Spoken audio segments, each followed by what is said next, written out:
Good evening and welcome to The Role of the Fourth Estate, hosted by the Georgetown Institute of Politics and Public Service, known to many of you as GU Politics, and the journalism program.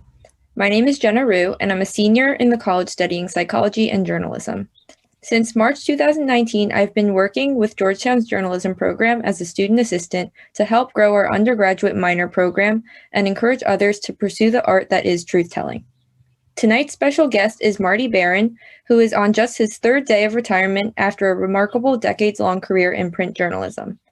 For the last 8 years, he has been the executive editor of the Washington Post, overseeing the work of the entire organization and during which the paper changed its slogan to "Democracy Dies in Darkness." Prior to joining the Post, Mr. Barron has served as executive editor of the Boston Globe and oversaw the paper's uncovering of the Catholic Church's abuse scandal, which was immortalized in the Oscar-winning movie Spotlight. Mr. Barron began his career with the Miami Herald and also worked for the Los Angeles Times and the New York Times. This conversation will be moderated by Mo Alafi, Executive Director of GU Politics.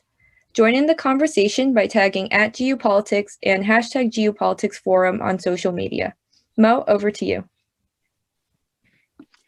Thanks so much, Jenna, for the introduction. And thanks so much to the journalism program for joining us and putting this event together. The Georgetown Journalism program led by Doyle McManus, a longtime journalist himself with the LA Times, and Marty, I believe a former colleague of yours back when you were both young reporters getting started in the business.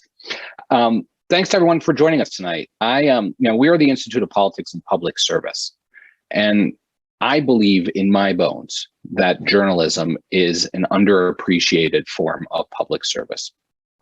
Tonight we have, I think, one of the legendary public servants in the industry joining us to reflect a little bit on his career and how the media covers politics today.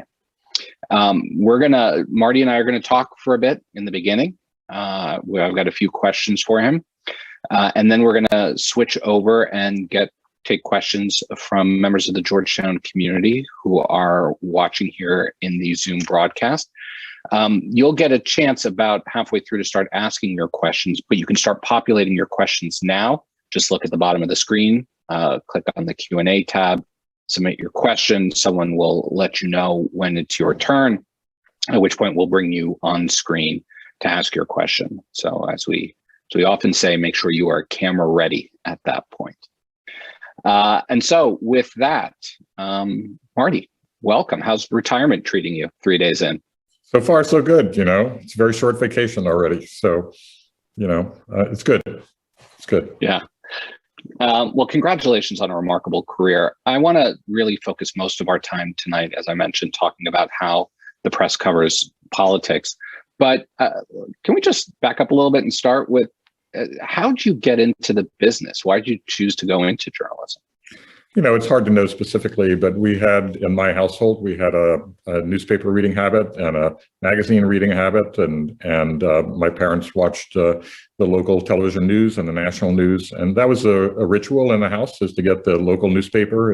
I grew up in Tampa, Florida, and then they would get Time magazine once a week, and then we'd watch the local news on NBC and national news, which was Huntley Brinkley Report at the time, and it was just news was part of our ritual in the household. And my parents were immigrants to the United States. They were interested in what was happening around the world and in this country they had just come to in 1954.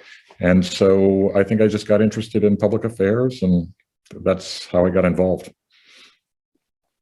I'm going to ask you a question that I'm sure you've been asked a million times, but I wonder if you could reflect just for a few moments on some of the big changes you have seen in the industry over your decades-long career. Obviously, the digital revolution has got to play a big role, but maybe talk a little bit about the benefits and some of the good and some of the bad changes you've seen over the years. Well, the digital revolution is clearly the most fundamental change that's taken place in our business. I would say that there wasn't a huge amount of change up till that point. There were some changes in sort of writing approaches and things like that. But at least in our business, there had not been a huge amount of change up until, I would say, a little bit before the year 2000. And then shortly after that, in the early 2000s, with the proliferation of high-speed broadband, that changed everything. That meant that people were able to have mobile devices. That led to the growth of social media. That led to, right about that time, you had Google and Facebook and all of those outfits that were sort of popping up. You had the mobile phone. We had the capacity to transmit video. All of that changed everything. It resulted in a dramatic loss in revenue for our business, which led to significant cuts in the staff. But it also meant that we could reach people we wouldn't otherwise reach, people who could see us on their phones, which they now had. The first time they had, iPhone or something, basically initially an iPhone. And lots of people could read us around the world in a way that they couldn't before, and that made a huge difference. Is the impact of our journalism was going to be amplified. Let's talk a little bit about politics and how you, as an editor, thought about it. It seems to me that there's always an increasing discussion or debate or disagreement about what the role of the press is when it comes to covering politics. Is it to hold government and political figures accountable? Is it to fact check? Is it to just report in a straight up way what everyone is saying? How do you think about it? Well, I think all of those things to some degree, but I think back to, how when James Madison, as the principal author of the First Amendment, talked about freely examining public characters and measures, and public characters being our government officials, but in my view, also including, powerful individuals, powerful institutions, the people who run them, and then their measures, what they did, what kinds of actions they took. And so I think our job it's not stenography. I mean, I think there's a difference. There's a reason there's a word called journalism and there's a word called stenography. Stenography is just basically recording what people say and then disseminating it. That's stenography. We're not stenographers. We have to say, who was behind these decisions, who's behind these policies, what kinds of influence was brought to bear in order that resulted in these policies, who is going to be affected by these policies, you name it. So wide range sort of going far deeper than just simply reporting what it is people say, but looking at, and not only just reporting what they do, but why they did it, who it's affecting, who's responsible for it, who wins, who loses, across a wide spectrum of issues. That's journalism, is going deeper. So having said that, there is, as you know, an erosion of trust in the institution of journalism. I mean, that's true about all institutions pretty much these days, but journalism has taken a pretty big hit over the past couple of decades, frankly. Wondering why you think that is, and are there no quick fixes, but are there a couple of easy things or obvious things that the industry can do to start restoring trust? Right. Well, I'm glad you pointed out that we're not the only institution that suffered a decline in trust. I think trust in institutions generally has really suffered in this country, and we've paid a price to some degree for that, to a large degree for that. So the press, of course, has felt it maybe harder than others, except for maybe Congress. Congress is actually lower rated than we are. That's small, I don't take much satisfaction out of that because Congress is rated exceptionally low. But confidence in the presidency has declined, confidence in financial institutions, medical institutions, scientists, you name it. Everybody, you see how the nation's leading scientists are now regarded with a level of distrust. What the reasons for that, I think, are varied. I think that part of it is, sort of going back to Shakespeare, sort of killing the messenger. We're sometimes the messenger of things that people simply don't want to hear. And if it doesn't conform with their pre-existing point of view, then they view us as as an untrustworthy messenger of that information. And in the internet era, it's accelerated because people can find so-called sources of so-called information that reaffirm their existing point of view. As one of the Republican pollsters said recently that a lot of people are looking for sources for media outlets that affirm them rather than inform them. They basically tell them that what they already think must be right, rather than inform them, which means that you're going to learn things that are actually new, that might challenge your previous point of view, might tell you facts that you weren't aware of before. So I think that all of that has contributed to the decline in trust. What can we do about it? I would say that the answer to that is not easy, and the solutions are relatively limited and may not lead to any substantial success, at least in the near term. So I think, first of all, we have to talk more about who we are. There's this stereotype of who journalists are, that we all come from, the elites, that we all went to sort of Ivy League schools, that we come from the coast, you name it. That's not representative of who we are. We have people from all different walks of life, people who came from family farms and evangelical households, people who've been in the military, you name it.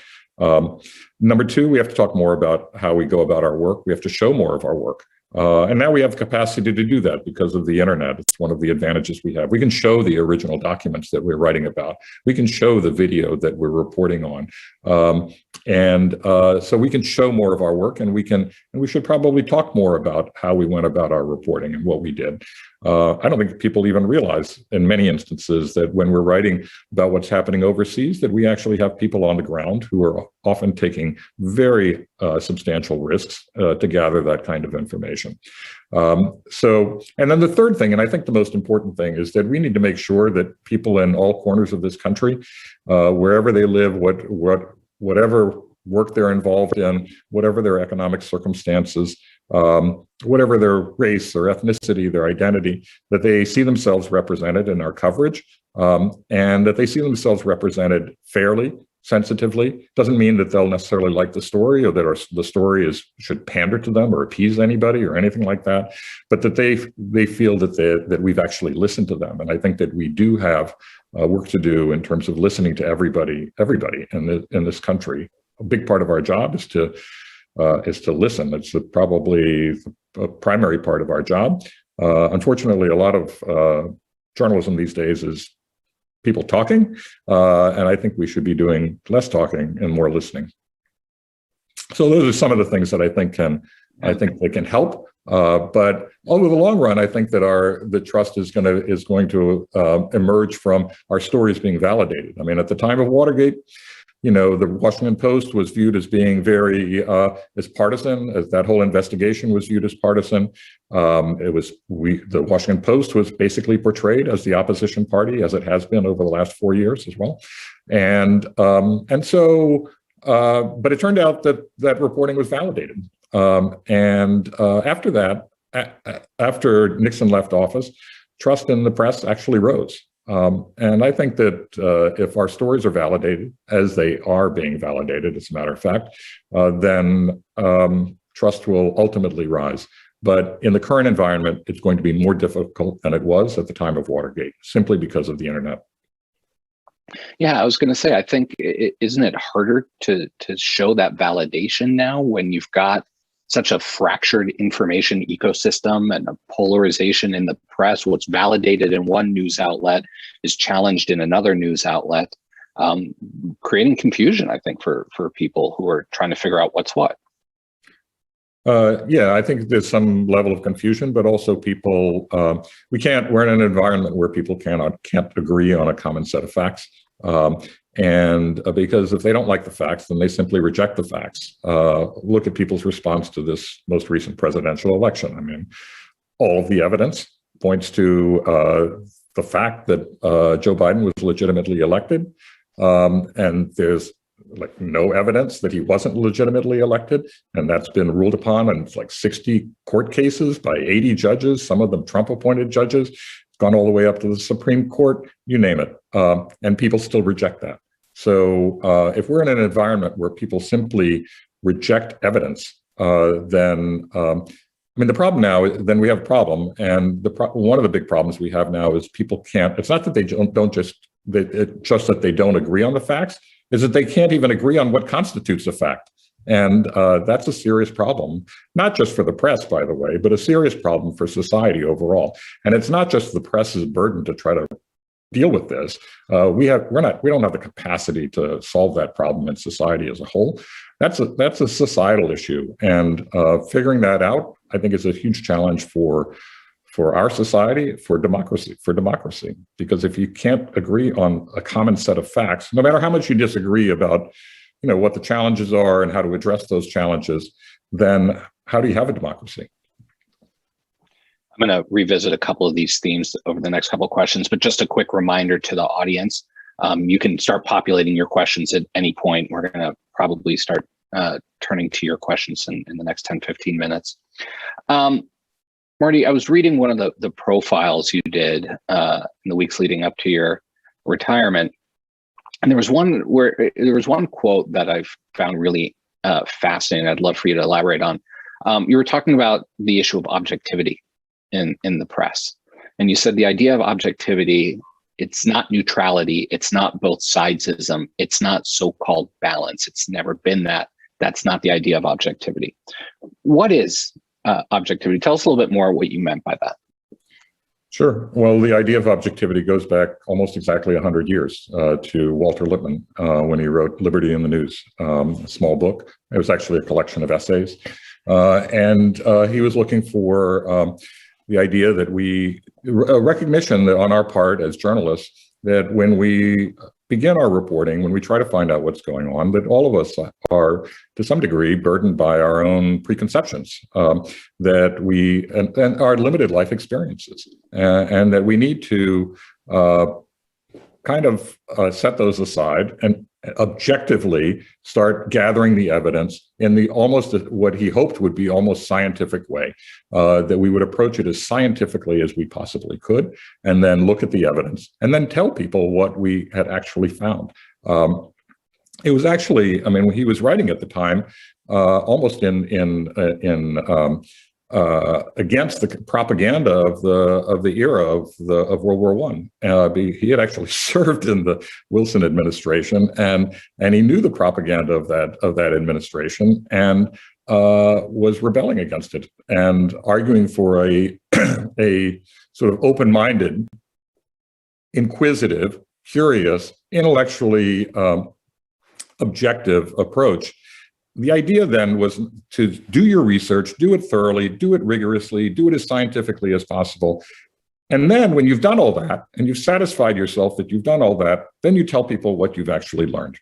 And not that you do all that and then you tell people, well, it could be this and it could be that, that sort of balance, that some people say this and some people say that. That was never the idea behind it. And so people have characterized objectivity as something that it never was intended to be, that it's supposed to be, everything's 50-50, it's all balance, it's you have to be neutral, you can never draw any conclusions from your work. That is not what was intended. That's not what he wrote. That's not the idea behind objectivity. But as you say, we all come in with preconceived ideas, preconceived notions, certain lived experiences that frame how we look at that. How do you, as a journalist, walk that line? Or what advice do you give to journalists who are trying to figure out how to walk that line? Well, it's not something that we discuss every day in our newsroom, but I think that what we have is an editing structure that encourages people to what I do say to journalists and people who aspire to be journalists is that we should be more impressed with what we don't know than with what we think we know. The reality is that there's more that we don't know than we actually do know, and that if you continue to ask questions, you learn new things, and if you continue to talk to more people, you will learn new perspectives. I think we have to be really careful that when we go into stories, make sure we don't go into stories with the idea that we've got it all figured out before we've actually embarked on the reporting, because we don't know. And as someone who's been reported on a fair amount, as a matter of fact, I can see where some journalists are approaching a story and they've got it all figured out. And the only time they come to me for a comment is when they've already written the story and they say they're going to publish in 5 minutes, and can you give us your comment and your quote? Not that anybody was actually interested in anything that I might have to say, or that anything that I might have to say might be might inform the kind of reporting that they're doing. It's check the box, get a comment, put it in, push the button, it's published. And we have to be on guard against that. We have to make sure that that's not how we go about our work.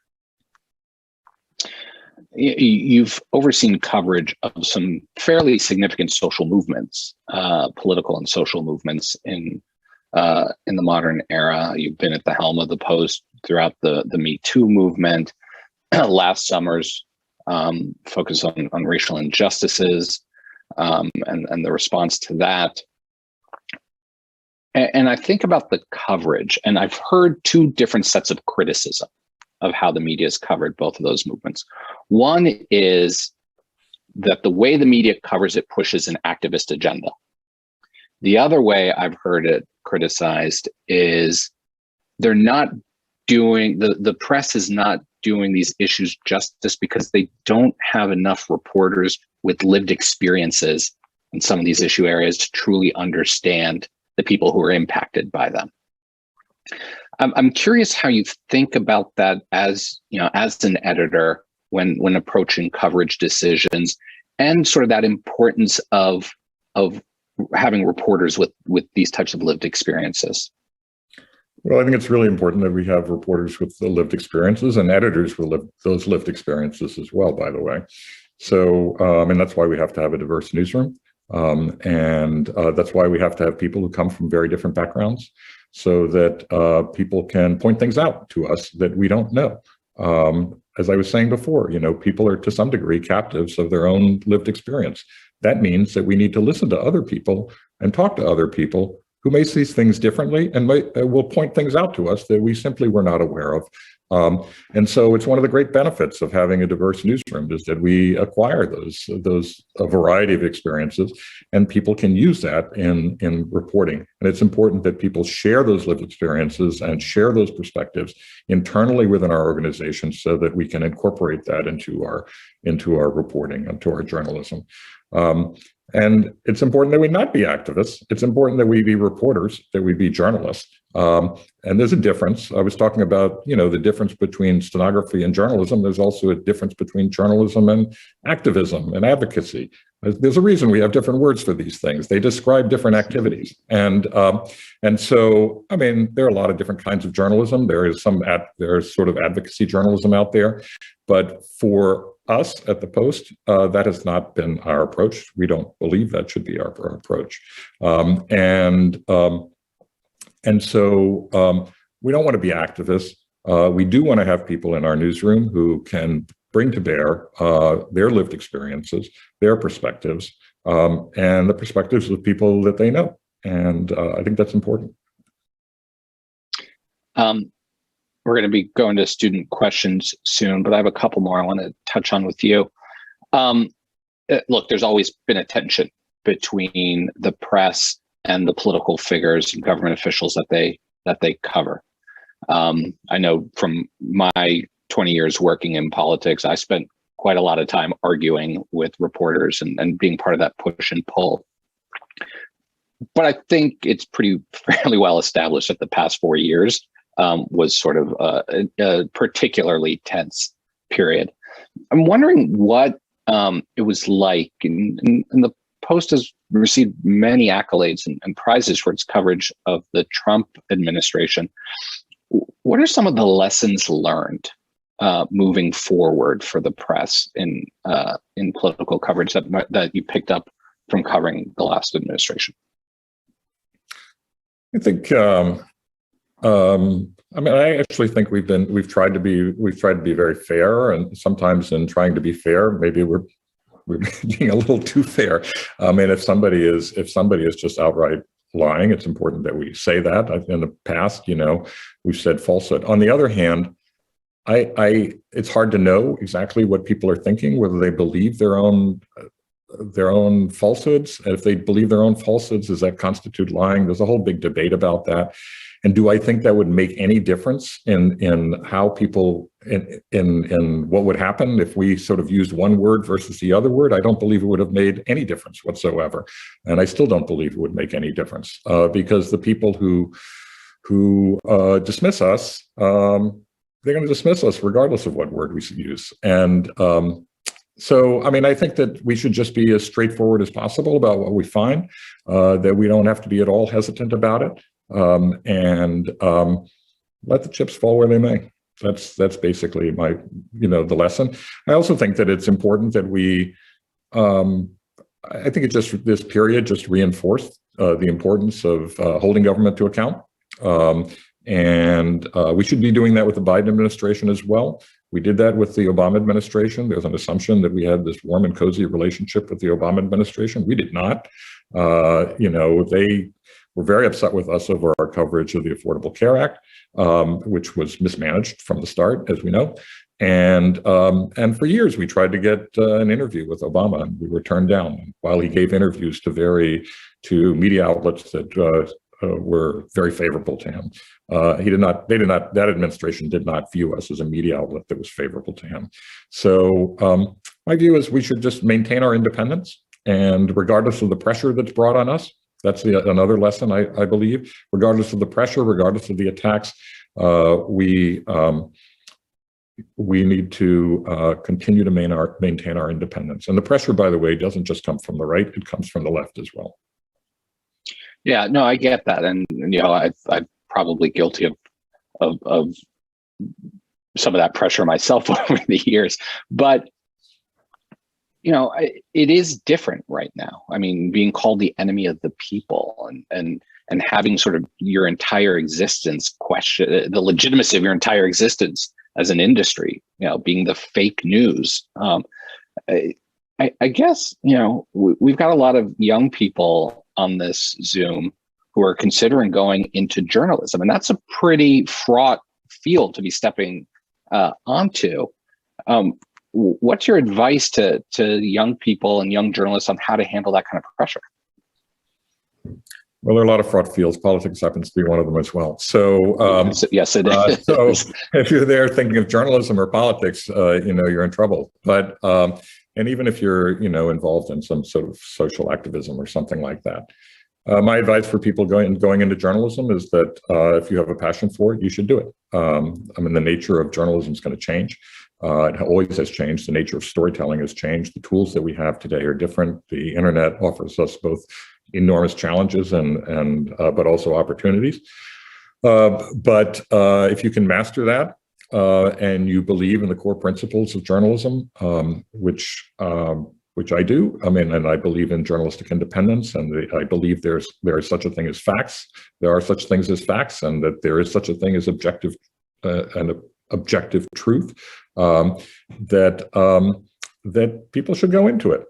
We need good people, and we need people who believe in the core principles of the profession, and we need people who know how to communicate effectively in the current environment.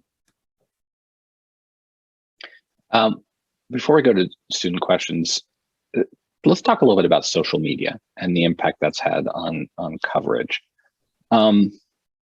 Look, one of my pet peeves, and you may disagree with this, but I feel like for a while, at least, it has felt at times that Twitter has sort of served as a national assignment editor, right? That too many people are busy chasing the buzz on Twitter, retweeting things in sort of this never ending media cycle.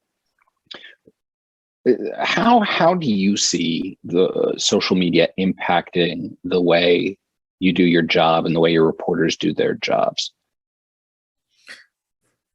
Well, as I think everybody knows, I'm a great fan of social media. I don't disagree with you, actually. I think we have to be careful about thinking that what someone sees on Twitter is the real world. Most people don't use Twitter, by the way. They don't spend their time looking at tweets. They're not tweeting. It's a certain kind of person who is participating in that. Twitter is substantially smaller, for example, than Facebook. And so you have to be careful. That's a slice of America. It's not America and not the world. I also am concerned about people using it as a platform for any kind of expression. I think that those who work for an institution have to recognize what the standards and practices, values of that institution are. Ours is an institution. The Washington Post is an institution. It has core principles. It has standards. It has practices, and we adhere to those. And what we put into the paper and what we put online, the kind of headlines we write, the captions we write, the photos we use. Will this paragraph be at the top in the first paragraph? Will it be in the first paragraph or the fifth paragraph or the 10th paragraph? And we also ask people who are on television and radio to abide by certain modes of behavior. None of that evaporates, in my view, when you go on social media and say there's some special exemption for social media that is not available to you when you're writing for us. And that people have to exercise care and restraint. Sure, they can show more of their personality, they can offer insights, they can offer some wit, but people should exercise care and restraint. The reality is that we have editors when people are writing for the paper or writing for online. But when you're posting on social media, there's no editor, there's no intermediary. That means that people should edit themselves. And sometimes people don't. And it causes all sorts of problems for us as an institution. And I think people need to be careful. That's all. Okay, I've got a bunch more questions, but I'm going to pause and let's start bringing in questions from the audience, all members of the Georgetown community. When I call on you, unmute yourself, introduce yourself, who you are, your affiliation at Georgetown, school year, where you're zooming in from, and then go ahead and ask your question. So the first question looks like is coming from John. John, go ahead. Hi, so I'm John. I'm a sophomore at Georgetown. I'm currently in Arlington, Virginia, and I'm minoring in journalism. My question is, do you believe that print journalism will survive as the world becomes more digital? And would there be downsides to a world of purely digital news? I don't think there'll probably be some print form of media. I don't think that's going to disappear, but it's not going to be a major factor. And it's just not particularly a major factor at the moment anyway. We already live in a digital world. That's not the future, that's the present. People are getting their information off of through digital and on mobile devices and social media. That's basically where people are getting their information, and that will be more the case. So do I think that print newspapers are going to survive? Eventually they're going to diminish to a point where you won't even be asked. So that's my view of it. I don't know when that is, by the way, but we're already on that path. And do I think what is the impact of that? I think what's important is the kind of journalism we practice, not whether it appears on a piece of paper or whether it appears on your computer screen. Okay, John, thanks for the question. Let's now go to Misha. Hi, I'm Misha Kuliska. I'm with the Communication, Culture, and Technology program at Georgetown. I'm a faculty member. I teach journalism courses there. Also have a little bit of background in journalism. Worked in Germany, China, US as a journalist. And actually, I posted two questions. I'm not quite sure which one I'm supposed to ask right now, but let's start with the first one. In the beginning, you talked about trust, and and you indicated that forms of transparency would possibly increase trust. And in 2014, the Society of Professional Journalists made transparency a core ethic for journalism in the United States, and a lot of other organizations followed. And what I was wondering is, do you think that in the past 7 years, journalism in the US, maybe the Washington Post, became more transparent? And if so, how? Or if it at all changed? I think we have been more transparent. I think it may not be sufficiently transparent, and I'm not sure what additional steps should be taken. But certainly we talk more about what we did and why we did it and how we approached it. In many news organizations, editors and others are writing regular pieces about how they went about their work. We show more of our work. We have the capacity to do that. We can show original documents. When we did our investigation called the Afghanistan Papers, we showed all the documents. We annotated the story. You wanted to see exactly what we were talking about. You could click on, click right there. The document would pop up. The passage, you could see exactly the passage. You could read the whole document. It was all available to you. And so that kind of transparency where we're showing our work, we're showing exactly where we got this, I think is hugely valuable. I also think that with video, for example, we have now I keep saying we, so forgive me, I'm no longer there, but the Post has a visual forensics team. We've used it to great effect over the last year. We showed in great detail what really happened in Lafayette Square. We showed what happened blocks away with these helicopters that flew very low over the crowds in a very dangerous situation. We pulled video from security cameras, from individuals, from you name it, whatever we could obtain, and we were able to show what really happened in those instances. We did the same in Portland, and where protests were being held. We showed people basically being snatched off the street and put into unmarked vans. If we had just written that story and we didn't have that video, it would be far less convincing. But we were able to show what we were talking about. Okay, Misha, thanks so much for the question. Next, it looks like we've got a question from, pardon me if I mispronounce, Altine.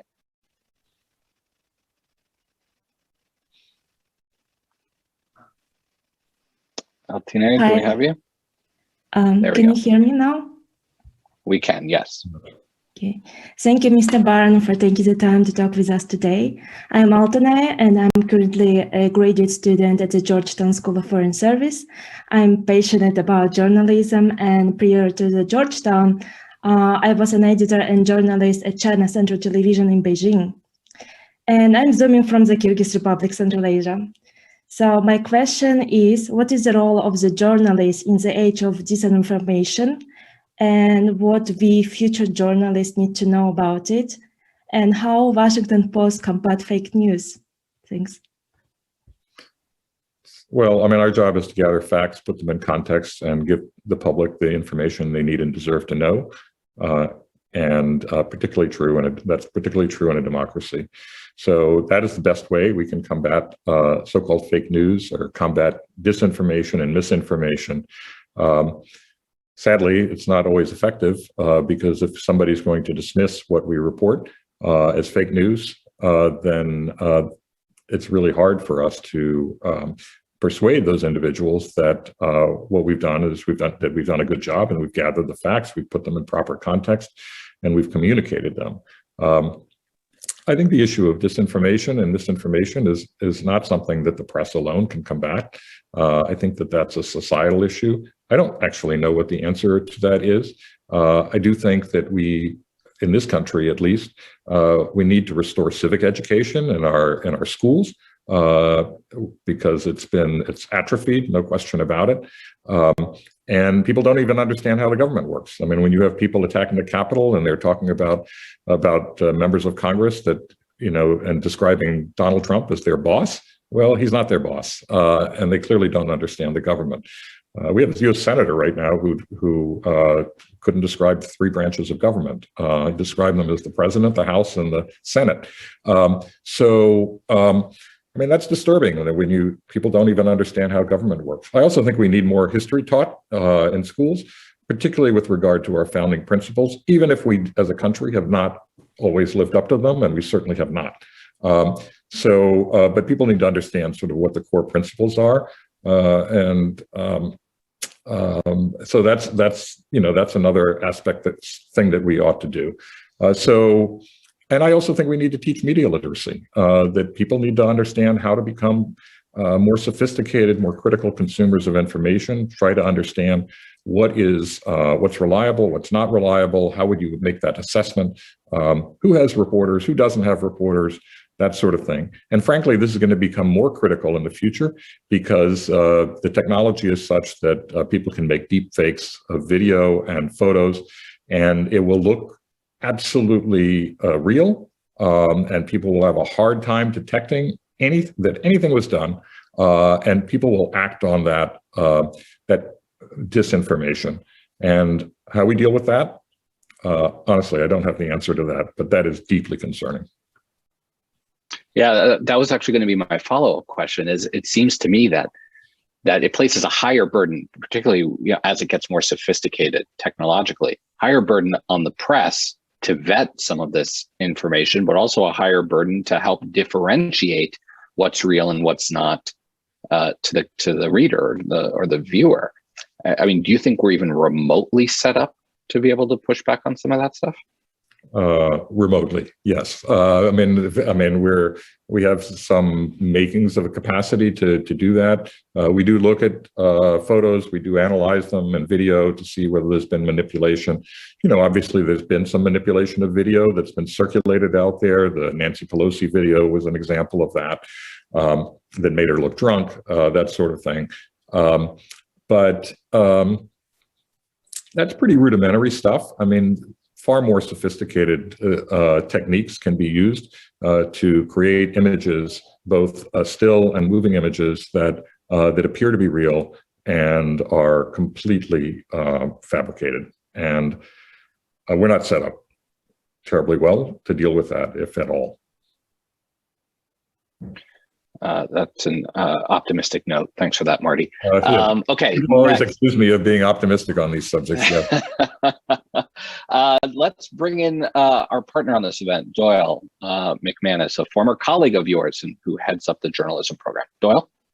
Thank you, Mo. Yeah, I'm Doyle McManus. I'm the director of Georgetown's journalism program. And for about 15 years, Marty and I were colleagues at the Los Angeles Times. And I'm zooming to you today from faraway Bethesda, Maryland. Marty, here's my softball question. Every journalist, every editor, every manager, even the great ones make mistakes along the way. And the important thing is to pick yourself up from those mistakes and learn something from them. So are there any mistakes that you made anywhere in your career that might be useful, might carry useful lessons to your successors, among whom may be some of the journalism students and aspiring journalists in this audience? No doubt there are many. I don't think I'm going to share them all with you, Doyle. However, I will say something that was sort of incomplete. I think that it's a little safer than some of the other mistakes that I've made over the years that I'd rather not sort of talk about. But I would say, when I was in Miami and we were covering the Elian Gonzalez case, I don't know how familiar all of you are with that, but that was in 2000, and this Cuban boy was picked up at sea. His mother died. His family in Miami took him in, didn't want to give him back to his father, who was still in Cuba. And ultimately, the federal government went in with Border Patrol and seized him and returned him to his father, who was waiting in Washington. But it was a hugely contentious issue in Miami. Cuban Americans had strong feelings about this. They felt that he shouldn't be returned. It would be as if somebody threw somebody over the Berlin Wall and you were asking to throw them back. And so-called Anglos, non-Cuban Americans, felt strongly that the boy should be with his father. The kid should be with his family. And his father wanted him back, and his father lived in Cuba. And I think we needed to do a better job of listening to the perspective of Cuban Americans. I feel that not just us at the Miami Herald, but I feel that the press in general was somewhat dismissive of that view, and that it could have done a much better job of understanding that perspective and communicating that perspective. Now, whether readers would agree with it or not, that's their own business. But truly understanding, going deeper to understand sort of the origins of that view that this boy should stay.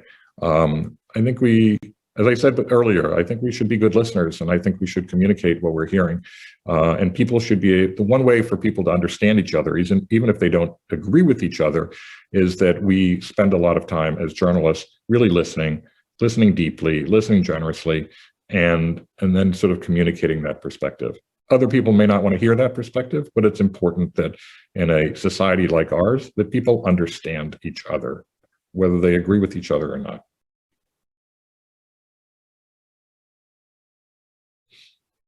Well, thanks for that answer and for that question, Doyle. There's still time for people to submit questions, so feel free to continue to do that using the Q&A tab below. Let's now go to John with our next question. Hi, thanks for joining us today. My name's John. I'm a junior. I'm studying journalism, and I'm also the features editor at the Georgetown Voice. Right. So my question is, in the age of social media, are there any strategies that you've picked up on to encourage readers to engage more with long-form journalism rather than just with the headlines? Actually, I think the problem with long form is overstated. I mean, we find that's what draws that encourage people to become subscribers is the big, deep investigations, the strong narratives, the stories that actually stand out, that are not commodified or commoditized. That is what draws people to become subscribers, that they're looking for that. That doesn't represent the majority of people, by the way, but it does represent a significant portion, I mean, of the post subscribers and digital subscribers. And we see what we do know, what motivates them to subscribe, and they're looking for depth and quality writing and investigations and all of that. And so I think there's a mistaken assumption that the only thing that people are looking for is headlines. Yes, I mean, in the normal course of a day, people will scan through headlines, but people go deep. I mean, as the recipient of a lot of emails from readers, I can tell you that many readers are going exceptionally deep into stories, and at least our readers are pretty astute and are raising things that, I think are pretty interesting. So some, are critical of things that I don't agree with them, but they may be critical of things that appear deeper in a story, but it's clear that they read quite deeply into the story. The Post really has kind of invested in a lot of different forms of storytelling through video, through podcasting, through, more than just sort of traditional stories as we've always known them from newspapers. How do you think about sort of when you're assigning a story on a big political topic? How do you think about sort of that 360 view of storytelling? We want to tell stories. Yeah, we want to tell stories in the way that's most effective, regardless of. We're not wedded to just doing it through text. We've done stories strictly through video. We've done stories strictly through interactive graphics. We've done stories through just still photography. We've done stories that combine all of those things, and animations, what have you. So interactive quizzes, things like that. So our view is, let's tell the story in the way that's the most effective. And we now have access to tools that were not available to us, only a short time ago. And we're sort of looking now, how do we make most effective use of these tools? Thanks. And thanks for the question, John. Let's go to Nicholas. Hey there, Marty. I'm Nicholas. I'm part of the Georgetown's Graduate Communication, Culture, and Technology program. I'm also a journalist here in DC. My question is related to audience. How do you go about growing an audience, and especially a returning one? And especially, I'm sorry, a returning one that keeps coming back to you. Right. Well, look, as I was saying just before, I mean, we analyze, we have metrics that we look at actually what causes people to convert into becoming subscribers. What was the story that motivated them to subscribe when they hit the paywall? And what do they read after they become subscribers? And, what we find is that for us, for example, coverage of politics and government is a big pillar of that. Investigations is a big part of that, and opinions is a big part of that. And then there are a bunch of other things. And we're also building our technology coverage substantially so that too becomes a pillar. It's not that the other things that we do are unimportant in any way, and they may actually be very valuable in terms of keeping people as subscribers. But it's clear that those categories that I just mentioned are really critical in terms of drawing subscribers. And so we evaluate that. What are people reading? And we do a lot of research as well. And as I said before, I think the stories that go deep, the investigations, the narratives that we write, the politics, deep politics coverage, the story behind the story, vibrant opinions. That's what people are looking for. They're not. I can tell you this. They're not. Nobody subscribes because of so-called clickbait. I can tell you that. So that's not total. This myth that somehow we want to put out clickbait. Our entire business model has been built on digital subscriptions, and it's not clickbait. That's for sure. Thank you. Thanks, Nicholas. Let's go to. We've got time for a few more. Jacob. Hello. Thank you so much for being with us.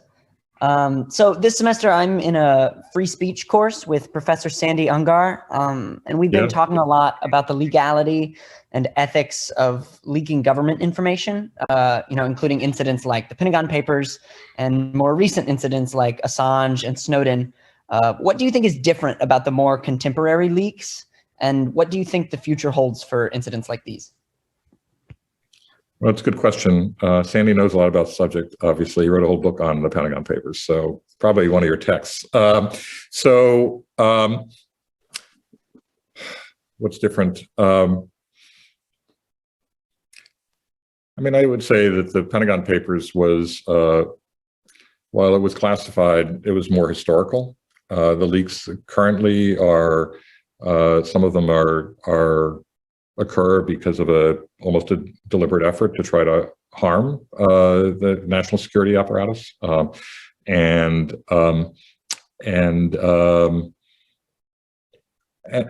it's not terribly selective. It's like everything goes out there. So some of the things that, for example, some of these sites have put out there, they actually contain incredibly detailed information, just all the documents, everything, without any real editing whatsoever.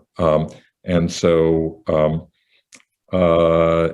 it's just high volume, everything, loads of documents available to everybody instantly. I'm not an expert on that, but I think that's probably touches on some of the differences there. I haven't studied it enough to be an expert on it. But you've had to make some decisions on whether or not to use some of this material, right? Oh, yeah, we did. And like the WikiLeaks dump in the 2016 election seems to be an interesting example of some of these questions.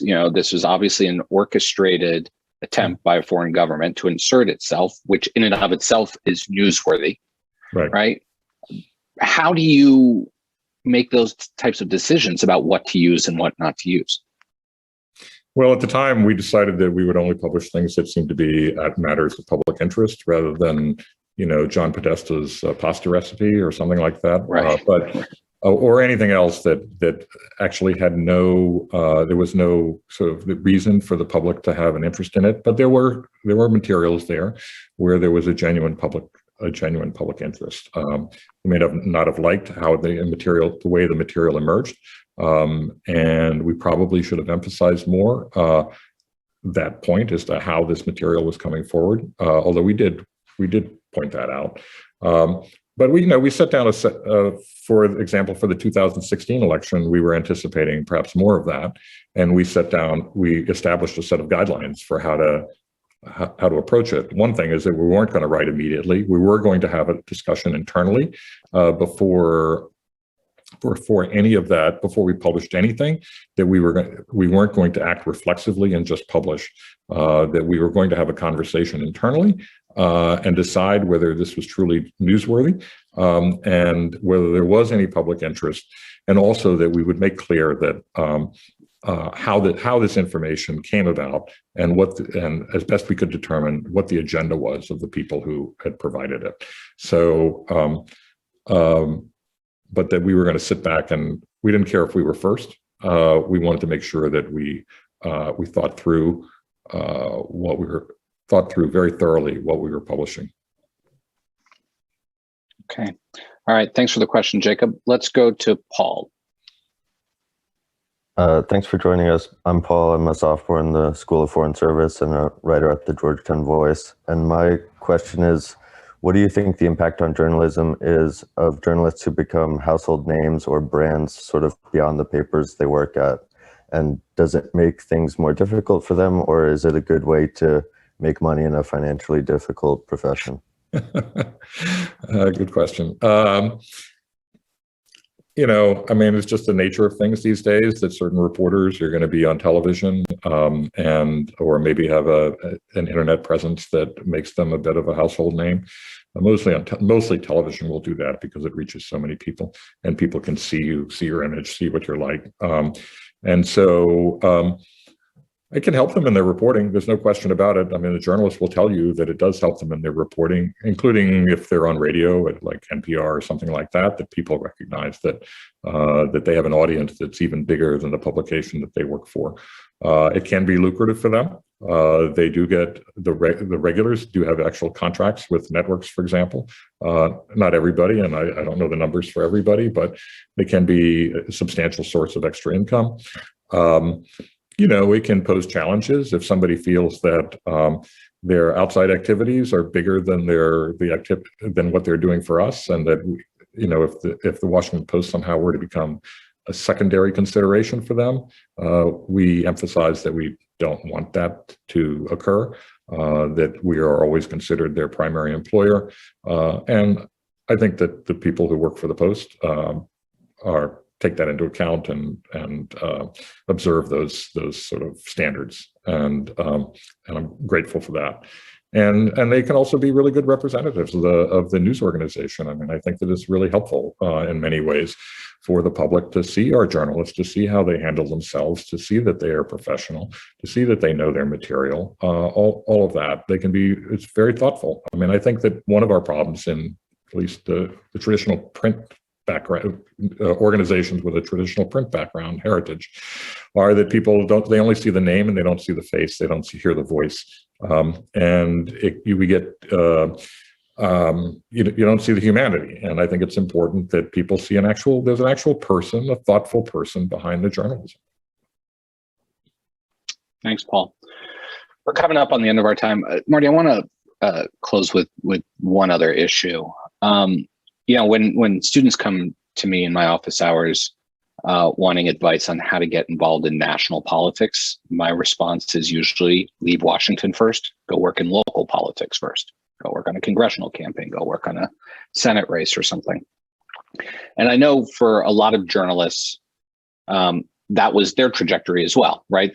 Go work at a local newspaper first, or a regional newspaper, as you did when you got started.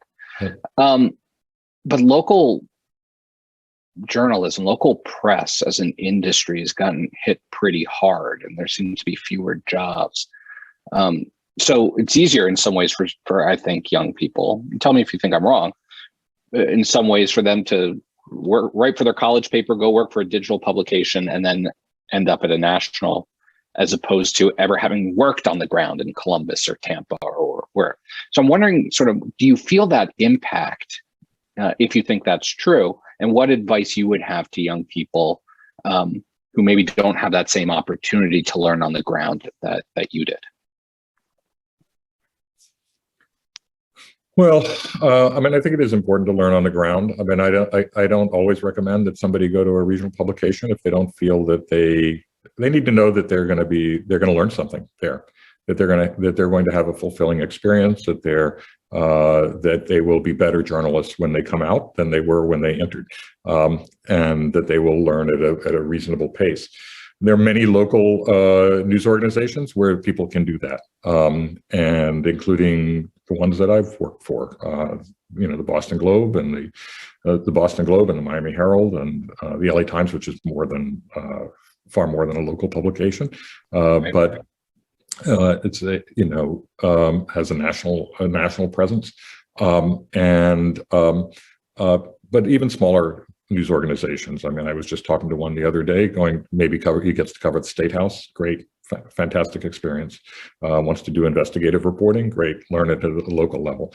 So I think people should, make an assessment of what's good for them. On the other hand, if they want to cover national politics, then maybe it is good that they start working, let's say, in Washington on that. I don't think there's any one route. I really don't. I think people have to assess it individually and see what's best for them and what they're interested in doing. We need local journalism. We need really talented people in it. There are some new routes into that. People I know and have high regard for are running something called Report for America, which is a nonprofit that now has, I think, several hundred journalists around the country working for smaller local news organizations. And they're providing training and things like that, and people can get together and talk about the issues that they confront. That's a good thing to do. And there are still many good local papers where people can learn the craft, and people can start there. So, Marty Barron, your contributions to the national discourse over the past several decades is immeasurable, and we are all better for it. Thank you for your service. You have earned this retirement many times over, and we hope we can welcome you back to Georgetown's campus when we all get back on campus in the future. Right. Thanks to everyone who spent part of their evening with us tonight. Thanks so much. Feel free to continue the conversation online using the hashtag GU Politics Forum. And stay tuned as we announce upcoming forum events in the coming weeks. And with that, thank you all so much. Thank you, guys.